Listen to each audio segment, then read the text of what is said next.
আজ বানাবো মিক্সড সবজির ঝোল। এর জন্য প্রথমে ফুলকপিগুলোকে একটু লাল লাল করে ভেজে তুলে নেব।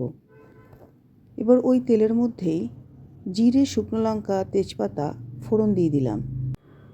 ফোড়ন হয়ে এলে দিয়ে দেব আলুগুলো। আলু একটু নাড়াচাড়া করে 2 মিনিটের জন্য ঢেকে দেব। 2 মিনিট পর ঢাকনা খুলে আলু একটু নাড়াচাড়া করে দিয়ে দেব বেগুন আর শিমগুলো। এবার আবারও ভালোভাবে নাড়াচাড়া করে 2 মিনিটের জন্য ঢেকে দিলাম। এবার ঢাকনা খুলে আলু, শিম, বেগুন খুব ভালোভাবেই ভাজা ভাজা হয়ে গেছে। এর মধ্যে দিয়ে দেবো একটা ছোট টমেটো আর বেশ কিছুটা মটরশুঁটি। এরপর দিয়ে দিলাম পরিমাণ মতো নুন, হলুদ, কাশ্মীরি লঙ্কা গুঁড়ো, ধনে জিরে গুঁড়ো আর একটু মিষ্টি। দিয়ে আবারও একটু মশলাটা ভালো করে ভেজে নেব। দিয়ে দেবো 3টে কাঁচা লঙ্কা, একটু আদা কুচি আর ভাজা ফুলকপিগুলো।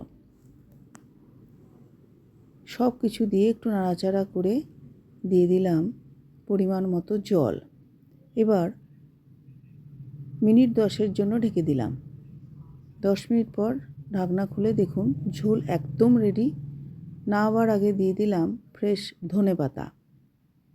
ব্যাস, এবার প্লেটিং করে নিচ্ছি। এই দেখুন, শীতের সবজি, দারুণ টেস্ট।